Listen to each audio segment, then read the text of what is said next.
পেঁয়াজটা ভেজে নিচ্ছি আর আমি একটু লবণে দিয়েছি।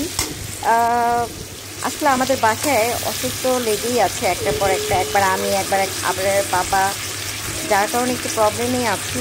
আর এই যে পেঁয়াজটাকে আমি হালকা ভেজে আমি মুরগি মাংসটাকে দিয়ে দিলাম। আর এখন আমি মশলা দিয়ে দিব। হলুদ গুঁড়া সবসময় যা দিই, হলুদ, মরিচ, জিরা, আদা বাটা, রসুন বাটা 2 চামচ পরিমাণ মতো দিয়েছি। হলুদটা আমি একটু 1 চা চামচ আর একটু সামান্য দিয়েছি। আসলে এই তো আমি সবসময় মাংসটা এইভাবে রান্না করতে পছন্দ করি। আগে মশলা কষাই না, আমি একবারে মাংস দিয়ে মশলা দিয়ে তারপরে আমি কষাই। তো এই যে আমি সব কিছু দিয়ে দিলাম। এখন আমি এটাকে আস্তে আস্তে কষিয়ে নেব। যেহেতু আমার এক হাতে ফোন ধরতে হচ্ছে, আবার ভিডিও করতে হচ্ছে, তাই আমার এক হাত দিয়ে নাড়তে একটু প্রবলেম হচ্ছে। এই তো আমি এটাকে সুন্দরভাবে অল্প অল্প পানি দিয়ে এটাকে মুরগির মাংসটাকে কষিয়ে নিব। আমি সবসময় মুরগি যে ছোট মুরগিটা সেটা খেতে পছন্দ করি, বাচ্চা মুরগিগুলা। তো এই যে আমি টমেটো কুচি আগে কষাই নিয়ে আমি এই যে এখন দিব। এখন এটাকে আমি এই যে মাংসের সাথে এটাকে একটু কষিয়ে নিব, হালকা একটু পানি দিয়েছি। এখন এটাকে আমি মানে সুন্দরভাবে কষিয়ে নিব। এই তো আমার মাংসটা কিন্তু কষানো হয়ে গেছে। তো এই তো আসসালামু আলাইকুম, আপনারা সবাই কেমন আছেন? আমি চলে আসলাম এলিজাস ব্লগ থেকে নতুন আরেকটা ব্লগ নিয়ে। আর আজকে আমি এই যে রান্না করছি আপনাদের সাথে তো আগেই আমি কথা বলা শুরু করে দিয়েছি। আর এই যে আলু, এটাকে কিন্তু আমি আপনার ভেজে নিয়েছি, হলুদ আর একটু লবণ দিয়ে ভেজে নিয়েছি। তো সেই আলুটাকে আমি দিয়ে দিলাম। এখন আমি সব কিছু একটু কষিয়ে নিব।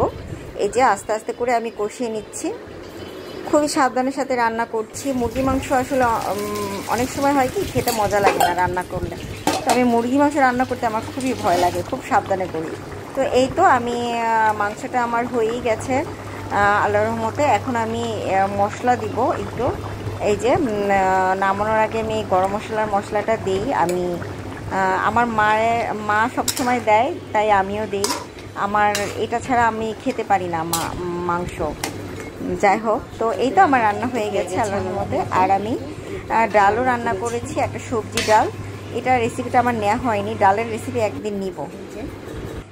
ডাল নিয়েছি, ভাত, লেবু আর মাংস তরকারি নিয়েছি। আমার বাবুকে আগে খাওয়াবো, তারপরে আমি খাবো। এখন বাজে সকাল 10টা। এই তো এই যে বাবা আপনার জন্য এই সুন্দর দইটা এনেছে না, দেখি আমরা এখন এটা খুলি। ওয়াও, এই দইটা খেতে অনেক মজা, তাই না? আমার ছেলের জন্য। আর এই দইটা আমার অনেক পছন্দ, ওকে আমি আনতে বলেছি, তাই আসার সময় নিয়ে এসেছে। আমার ঢাকার কোনো মিষ্টি খেতে ভালো লাগে না, কিন্তু এই দইটা আমার ভালো লেগেছে, যার কারণে ওকে বলেছিলাম যে দইটা একটু নিয়ে আসবা। তো এই যে নিয়ে এসেছে। আর আমার ছেলে দেখেন, বাবা কেমন লাগছে?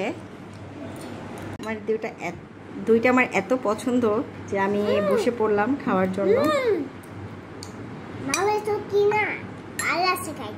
সুন্দর লেগেছে, আমি একটু খেয়ে দেখি। দইটা কিন্তু অনেক মজা ছিল। আপনারা সবাই ভালো থাকবেন, আল্লাহ হাফেজ।